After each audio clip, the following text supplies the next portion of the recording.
Hey guys, and welcome back to Z3 Cubing. I just had a crazy idea for a mod. What if you took a 3x3 and made it look like it was turned inside out? Let me explain. Think of it like this. Every piece on a Rubik's Cube kind of has two halves to it. You have the outer half with the flat sides that you can normally see, and then you have the inner half with the mechanism that you normally can't see. But what if we just got rid of the normal outside part and made it so that you actually can see the inside part sticking out of the puzzle like this? Now this looks really cool, but of course we don't want the edge piece to just sort of be hanging around like this. We actually want it to still be a fully functional part of the puzzle. That means we're going to need to have the mechanism not only on the outside like this, but also on the inside. We're essentially going to have to duplicate this on both halves of the edge piece. Now imagine we do that not just with this edge, but with all 12 edges on the cube. So it's still a fully functional Rubik's Cube, but now all 12 edges look like they're sort of inside out. And we don't just have to stop with the edges. We can also turn the corners and the centers inside out as well. Just to give you an idea of what it might look like, here it is with just one edge and one corner, so imagine this all over the cube. Just to be clear, this mod serves absolutely no practical purpose, but it should look very cool. And if you're at all confused at this point in the video, don't worry because it'll all make sense very soon. So let's get started. Now the tricky part about this mod is that we want the mechanism to be sticking out of the cube like this in order to look cool, but we also still need the mechanism on the inside of the puzzle in order for the cube to function.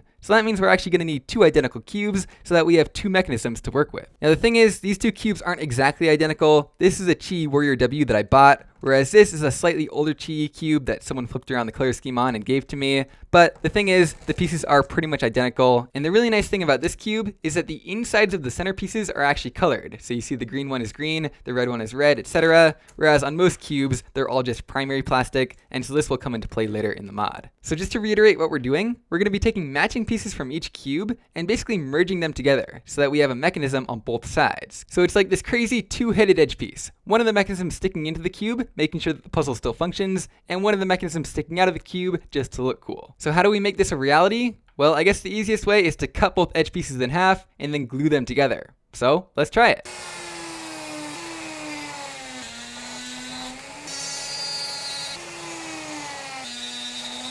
Okay, so here are the two halves, and here's how they fit together. It's not perfect. I think I overdid the sanding a little bit on one of the halves, but it is pretty good. So let's glue them together and see what happens. Okay, I think that's stuck together pretty well. So let's pop it into our original cube and see what it looks like. And there we go. So hopefully this mod should make a little more sense now. This edge is a fully functional part of the cube, but it also looks like it's inside out. Awesome, right? I was a little bit worried about this seam where the two pieces are glued together being visible and ugly from the outside, but honestly, I don't think it looks too bad, so I'm pretty happy with how this first piece turned out. And the really fun thing about this now is we can pop the piece out and then flip it around and put it back in. And the cube is still fully functional and still the same as it was before. So that's kind of the fun novelty of this idea. We have the same mechanism on the outside as we have on the inside. Now, unfortunately, when we move on to the corners, things are not quite as simple as they were on the edges. As you can see, when we have an edge in here, it looks just like a normal stickerless piece where there's one color on one side and one color on the other side. Whereas when we stick a corner in here, it's not quite as simple because as you can see, there's two colors everywhere where you'd normally just have one. So there's no easy way to fix this. We're kind of going to just have to live with it. But there is one thing we can do to make it look a little bit more consistent. As you can see right now, we have white next to white, green next to green, but then red kind of off in the middle of nowhere. And so to fix this, we can actually just take apart this corner piece and then swap around the color scheme like this. So now it makes a little bit more sense because we have green next to green, white next to white, and red next to red. It's just that each color is a little bit offset from where you'd expect it to be. That's fine though. The cube will still be solvable just like normal. The colors will just be slightly in the wrong spot. So now we have to think about how we're going to cut these corner pieces in half and then glue them back together. It's a lot more complicated than with the edges because the geometry is different. Rather than just chopping them straight in half, we actually have to do a zigzag cut all the way around like this. That way, we'll be preserving just these three sides of each cubie. And so if you imagine these three sides on both halves, they will nicely fit together right back into a cube. Let me show you what I mean.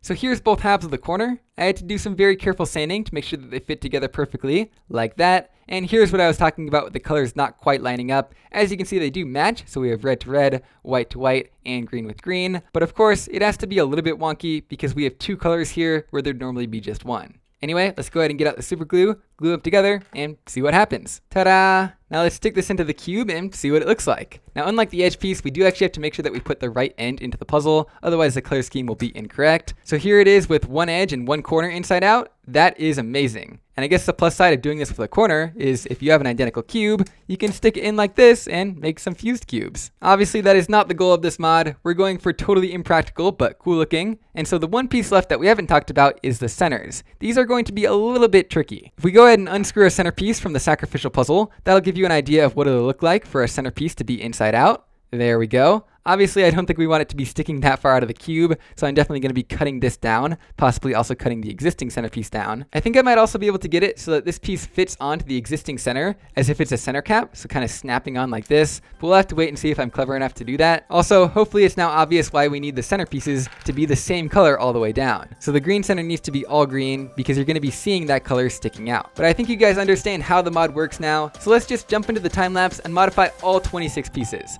This might take a while.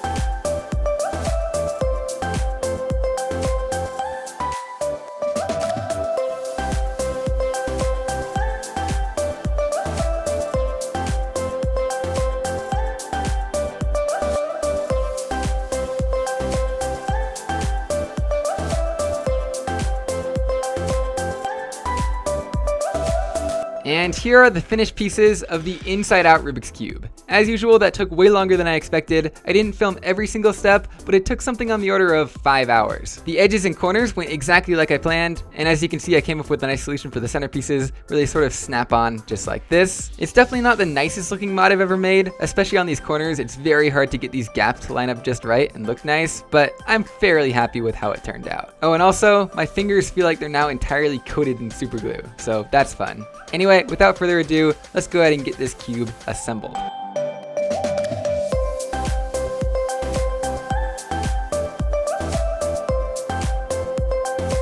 And there we go.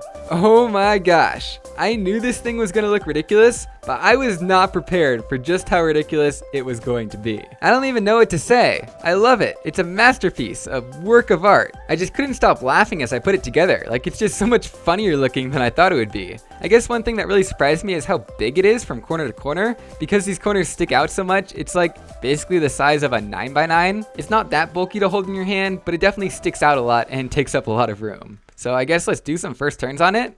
And yeah, it turns just fine. The cube to begin with wasn't that great, but it definitely turns about as well as it used to. So let's do something like a checkerboard pattern and see how interesting it looks. And yeah, that is definitely a checkerboard pattern. The corners definitely mess with the aesthetic a little bit. You kind of have some colors leaking in that shouldn't quite be there. Again, that's kind of just a fact of life because of the geometry of the corners. You couldn't really fix it without like custom molding your own plastic pieces. I thought about doing a black plastic version and then just stickering the insides of the pieces, but I felt like it was more pure to just go with the base colors of the stickerless parts. A few other things I've noticed. These center caps work very well. You have a nice little handle for pulling them off. You can see the screw down underneath and you can stick it right back on. It fits in perfectly and you can just barely see the screw right down the middle. Also, if you look closely, you can definitely see the roughness of the seams of the corners that I was talking about. There's even a few places where the plastic is a little bit bent, which is kind of ugly. But just looking at the overall aesthetic of the cube, you can very easily look past those little imperfections. So I guess let's scramble this up and see how difficult it is to solve. The few things that I think might make it a little bit tricky are, one, just holding the cube. It's a little bit awkward when you have these mechanism parts sticking out. And the main thing is just going to be color recognition on the corners. Because you don't have one color facing up, it's going to be a little bit tricky to tell when a corner is oriented correctly. Although a quick trick you can do if you want to figure out what color this piece is just look to the inside of the puzzle. And so here you can tell that it should be blue. Anyway, let's go ahead and get started. I have a feeling the cross is going to be very easy because the edges and centers are very obvious. So yeah, 3, 2, 1, and go. Very nice and easy to put these pieces in just like we normally would. Just a little bit more difficult to turn the cube. And now going on to the corners is going to be a little bit tricky. So I see this F2L pair right here. Let's go ahead and put this in. And I did get that oriented correctly, so that's good. Moving on to the next one. I had to stare at this for a second to figure out what F2L case it is, but I think I figured it out. And hopefully this will work correctly. And there we go, it is inserted correctly. This one right here is, I think, this F2L case, so let's put it in. And nope, I oriented it wrong, so let's try that again. Oh, I put it in wrong the other direction, so let's try that a third time. And here we go, third time's a charm. We got that F2L pair in. This one right here should be pretty easy. Just pop it out like that and put it in. And there we go, F2L is complete. Now I think I recognize what this OLL is, but I don't think I'm gonna be able to do it from muscle memory. So I'm just gonna do the basic beginner's method, and that is an anti-soon. just like that. There we go. Now onto PLL. We have a block right here I can see. Is that a V-perm? Oh my gosh, it's a V-perm. Let's see if I can muscle memory a V-perm on this thing. And there we go. The cube is solved. That wasn't very hard, except for the orientation of the corners, which is a bit of a shame. But you know what? I think the cube still looks pretty good, and that just makes it look a little bit more unique. So yeah, I hope you've all enjoyed this crazy idea of a mod as much as I've enjoyed making it. If you have any equally crazy ideas, be sure and let me know. But that's pretty much it, and I'll see you guys next time.